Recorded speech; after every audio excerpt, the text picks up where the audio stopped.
Bonjour les amis, bienvenue sur ma chaîne Fleur de sel.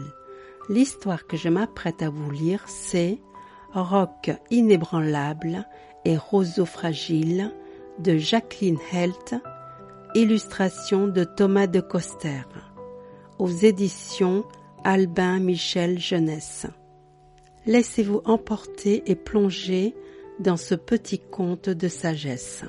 Bonne écoute!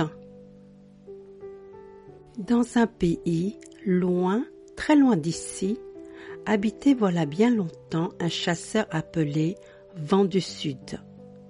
Lorsqu'il décida de se marier, il choisit pour femme Oiseau de feu qui plane. Et elle lui donna 2 fils nés à peu d'intervalle. Le premier était grand, solide et fort, le second menu, mince et fragile. Leur père les nomma respectivement Roc inébranlable et roseau fragile. Il contemplait souvent Roc inébranlable avec joie et fierté, mais quand il regardait roseau fragile, alors ses yeux se voilaient de tristesse. Après sa naissance, roseau fragile resta longtemps entre la vie et la mort, et ses parents ne savaient que penser. Ils consultèrent donc le sorcier à la robe d'ours. Par signe et par présage, le grand esprit Kitch Manitou laissa comprendre au sorcier qu'il était possible, hélas, que roseau fragile ne vive que peu de temps parmi ses frères d'ici-bas et parte bientôt rejoindre ses ancêtres dans les grandes prairies du ciel. Très triste, oiseau de feu qui plane, la mère de roseau fragile n'eut pas besoin de poivre pour pleurer, mais c'était une femme courageuse, de nature obstinée et qui ne se laissait jamais longtemps abattre. Elle sécha ses larmes et se dit « Celui qui voit des choses dans sa tête est certes un très grand sorcier, mais il peut parfois se tromper. Cela s'est vu. D'ailleurs, il a dit « peut-être ». Et moi, oiseau de feu qui plane, je suis une femme très maligne. Or, écoute et vois. Oiseau de feu qui plane prit les tendres mocassins de roseau fragile. Elle y perça de grands trous afin de retenir son fils et pour que l'envie ne le prenne point d'aller voyager au pays des esprits. Le temps s'écoula, les jours naquirent, vécurent et moururent. C'était maintenant un printemps clair et bleu. Le soir, la brume montait doucement des prés profonds et des jeunes chatons tout neufs pendaient le long des branches d'oncle Saule. Roc inébranlable et roseau fragile avaient 12 pluies de printemps. Roc inébranlable était de plus en plus robuste. Mais roseau fragile vivait encore, si bien que sa mère, oiseau de feu qui plane, reprenait courage et confiance. Toutefois, roseau fragile mangeait peu et n'avait pas la résistance de roc inébranlable. Parfois, oiseau de feu qui plane levait les yeux et disait « Ne te fatigue pas trop, roseau fragile, ma petite baie sauvage, ne te fatigue pas trop. » Mais Vent du Sud remarquait d'un ton bourreau. Roseau fragile, tout comme roc inébranlable, doit devenir un guerrier brave. Aussi, roc inébranlable et roseau fragile battaient-ils de même les bois et les clairières. Le chemin parcouru par l'un l'était aussi par l'autre. Roc inébranlable était dur, violent. Roseau fragile, lui, était la douceur même. Si grande était sa bonté que l'on voyait son cœur à travers ses côtes. Les deux frères avaient face au monde des attitudes opposées. Roc inébranlable, au fil des années, devenait de plus en plus cruel, et sa force le rendait impitoyable. Il détruisait parfois par simple plaisir, à la manière des êtres sans réflexion. Il ne lui suffisait pas de tuer frère Bison pour la graisse de sa bosse, la chair de son corps et la fourrure de son dos. Il ne lui suffisait point non plus de percer de flèches frère ours, dont le cœur permet aux guerriers d'acquérir la force et le courage. Par pure malfaisance, Roc inébranlable tourmentait et martyrisait, sitôt qu'il les voyait, tous les animaux qu'il aurait dû laisser en paix. Ce fut ainsi qu'il blessa frère écureuil moucheté, emprisonna dans une nasse de roseaux sœur grenouille tachetée et captura au nid les 3 petits de frère corbeau brillant. Fort heureusement, là où Roc inébranlable avait piétiné la mousse, Roseau fragile passait ensuite. Car Roseau fragile ne pouvait comprendre la méchanceté de son frère. Il le suivait donc à la dérobée, se cachant ici et là pour mieux voir et mieux entendre. Ensuite, il agissait. Le jour où Roseau fragile rencontra pour la première fois Écureuil moucheté, se situa pendant la lune des feuilles brunes. Roseau fragile, ce soir-là, se sentait un peu abattu. Il avait lu dans les yeux de Roc inébranlable que celui-ci méditait un mauvais coup. À l'orée d'une vaste clairière, il vit disparaître son frère. Puis, il entendit une petite voix fluette qui se lamentait. « Personne ne me portera donc secours ?» La voix venait d'entre les branches basses, juste au-dessus de la tête de Roseau fragile. « Qui me parle ?» demanda Roseau fragile en levant les yeux. « C'est moi, oui, moi, Écureuil moucheté qui parle. Pourquoi mon frère Écureuil moucheté se lamente-t-il ?» demanda Roseau fragile. « N'a-t-il plus confiance en la bonté de ses frères hommes ?»« Confiance ?» dit alors Écureuil moucheté. « Comment peux-tu parler de confiance et de bonté quand Roc inébranlable m'a blessé si cruellement ? Hélas, je vais boiter toute ma vie et deviendrai la risée de tous les peuples de la forêt. Mon frère Écureuil moucheté ne boitera pas, dit brièvement Roseau fragile, car il préférait agir que parler et jamais sa langue ne s'agitait inutilement dans sa bouche. Le temps d'un arc-en-ciel, Roseau fragile soigna, pensa et guérit la patte d'Écureuil moucheté. « Grand merci, Roseau fragile, » dit alors Écureuil moucheté. « Un jour, je te le revaudrai. Et après moi, tous les écureuils mouchetés d'ici-bas. » Entendant ces mots d'une si petite créature, Roseau fragile rit de bon cœur et bâilla d'étonnement. Il mit aussitôt sa main devant ses lèvres, de peur que son esprit ne s'envolât à jamais.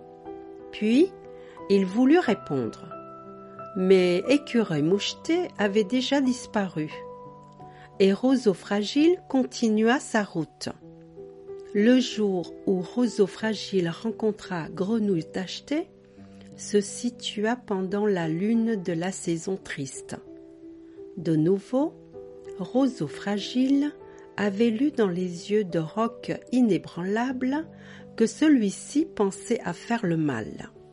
En atteignant la berge de la vaste rivière appelée Père des Eaux, il perdit de vue son frère et entendit quelqu'un se désespérer. « Que vais-je devenir à présent? Que vais-je devenir ?» La voix semblait sortir de la rivière. « Qui parle ainsi ?» demanda Roseau Fragile en se penchant sur l'eau. « C'est moi, Grenouille Tachetée, qui parle. » Pourquoi ma sœur Grenouille Tachetée est-elle aussi désespérée? Doute-t-elle à ce point des hommes, ses frères? Douter? Répondit Grenouille Tachetée. Comment pourrais-je ne pas douter quand Roc inébranlable m'a emprisonnée dans cette nasse où je grelotte et me sens mourir d'angoisse et de faim? Ma sœur Grenouille Tachetée ne mourra pas, dit brièvement Roseau Fragile, qu'elle soit sans crainte. Le temps d'un arc-en-ciel, Roseau Fragile coupa les lianes de la nasse et délivra Grenouille Tachetée. « Grand merci, Roseau Fragile, dit Grenouille Tachetée. Un bienfait n'est jamais perdu. L'avenir appartient à tous. » Roseau Fragile rit en se demandant quel secours il pouvait attendre d'une toute petite grenouille. Puis, il voulut répondre, mais Grenouille Tachetée avait disparu et Roseau Fragile continua sa route. Le jour où Roseau Fragile rencontra Corbeau Brillant se situa pendant la lune des oiseaux qui volent vers le sud. Ce soir-là, Roseau Fragile avait lu dans les yeux de Roc inébranlable que celui-ci cherchait à nuire par simple plaisir. À peine son frère avait-il disparu dans un défilé rocheux qu'il perçut une voix grave et triste. « Quel espoir me reste-t-il à présent? Quel espoir ?» Le son, un peu rauque, partait de la falaise, haut dans les airs. « Qui me parle ?» demanda Roseau Fragile en levant la tête. Après un long silence, un bec apparut entre les pierres et Roseau Fragile reconnut Corbeau Brillant. « Pourquoi mon frère Corbeau Brillant a-t-il perdu courage ?» demanda Roseau Fragile. « N'espère-t-il plus rien de ses frères hommes ?»« Espérer ?» dit Corbeau Brillant. « Espérer ? Comment peux-tu parler d'espoir ?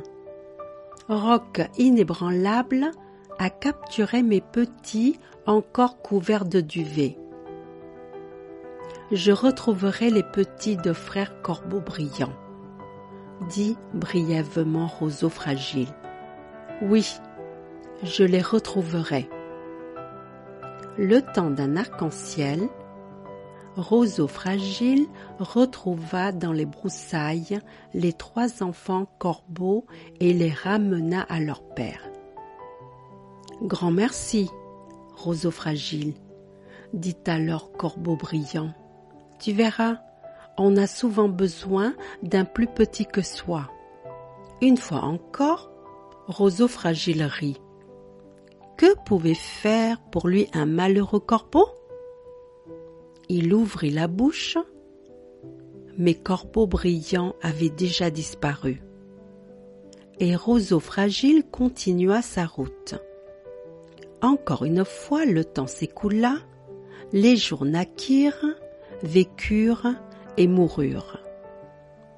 Roc inébranlable et Roseau Fragile avaient maintenant l'âge d'homme. En ce temps-là, dans le village, vivait une jeune fille très belle que l'on appelait celle qui n'a jamais aimé d'homme. Il advint que Roc inébranlable et Roseau Fragile devinrent l'un et l'autre très amoureux d'elle.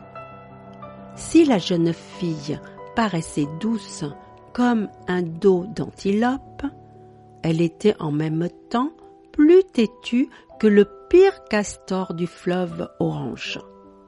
Elle ne ressemblait à aucune autre femme et décidait seule de toutes choses. Jusqu'à cet instant, elle n'avait voulu écouter aucun des jeunes braves qui jouaient de la flûte auprès de sa tante, ou cherchaient à la rencontrer au bois et à la fontaine. On aurait pu la croire capricieuse, car elle évinçait ses prétendants en leur demandant des choses impossibles autant qu'étranges. Comme à l'accoutumée, elle fit dire aux deux frères « Le brave que je suivrai devra m'avoir apporté la feuille la plus haute de l'arbre le plus haut de la grande forêt. Le grimpeur le plus agile ne peut atteindre une telle feuille. Et celle qui n'a jamais aimé d'homme se croyait bien tranquille. Se mit à coudre des peaux de bison en fredonnant tout bas. Roc inébranlable et roseau fragile étaient sombres et découragés. Quand Roseau fragile fut seul, Écureuil moucheté apparut et murmura « Je peux te prêter mes griffes pour atteindre l'arbre le plus haut de la grande forêt. » Il fit comme il avait dit, si bien que Roseau fragile put apporter à la jeune fille la petite feuille qu'elle avait demandée. C'était la première fois qu'il en était ainsi. « Oh oh, comment ce jeune garçon a-t-il pu s'y prendre ?» se demanda la jeune fille. « Il me paraît pourtant tout à fait ordinaire. Ne le jugeons pas trop vite. » Sans montrer sa perplexité, mais cherchant dans ses pensées une épreuve plus difficile encore, elle pencha la tête et dit « Le jeune brave que je suivrai devra m'apporter la petite algue brune qui pousse au plus profond de l'étang noir. Même le nageur le plus habile ne peut atteindre une telle algue. » Et la jeune fille, se croyant cette fois tout à fait tranquille, se remit à coudre des peaux de bison en fredonnant tout bas. Lorsque Roseau fragile fut seul, Grenouille tachetée se montra et chuchota. « Je peux te prêter mes longues pattes musclées pour plonger en un clin d'œil au plus profond de l'étang noir. » Et sitôt dit, sitôt fait, si bien que Roseau fragile put rapporter à la jeune fille la minuscule algue brune. « Oh, oh, décidément, ce jeune homme n'est pas ordinaire du tout, » songea la jeune fille. « Toutefois, ne nous décidons pas trop rapidement, le mariage n'est pas une course, on arrive toujours à temps. » Et, cachant son étonnement, tandis qu'elle imaginait une suprême épreuve, elle baissa modestement les yeux et dit « Le jeune brave que je suivrai devra m'apporter ce léger duvet de fleurs que le vent porte vers les nuages. Or, écoute et vois, comment même le plus rusé des hommes pourrait-il atteindre un duvet que le vent porte vers les nuages ? » Aussi la jeune fille, cette fois-ci, se crut-elle définitivement tranquille. Elle se mit donc à coudre des peaux de bison en fredonnant tout bas. De nouveau, Roseau fragile était sombre et découragé. Mais, dès qu'il fut seul, Corbeau brillant se montra et dit « Je peux te prêter mes ailes qui me portent jusqu'aux nuages du ciel. » Puis, il fit comme il avait dit, si bien que Roseau fragile put apporter à la jeune fille le léger duvet de fleurs. Alors, celle qui n'a jamais aimé d'homme ne dissimula plus sa surprise et ne chercha plus à lutter contre ses sentiments. « Tu es sans aucun doute le plus brave, celui que j'attendais depuis si longtemps, dit-elle. Roc inébranlable, qui s'était caché pour mieux entendre, s'enfuit en courant et mena désormais la vie misérable qu'il méritait. Roseau Fragile épousa la jeune fille qui prit alors le nom de « Ses pieds sont un murmure ». Ils vécurent heureux ensemble et leurs enfants ne moururent pas prématurément.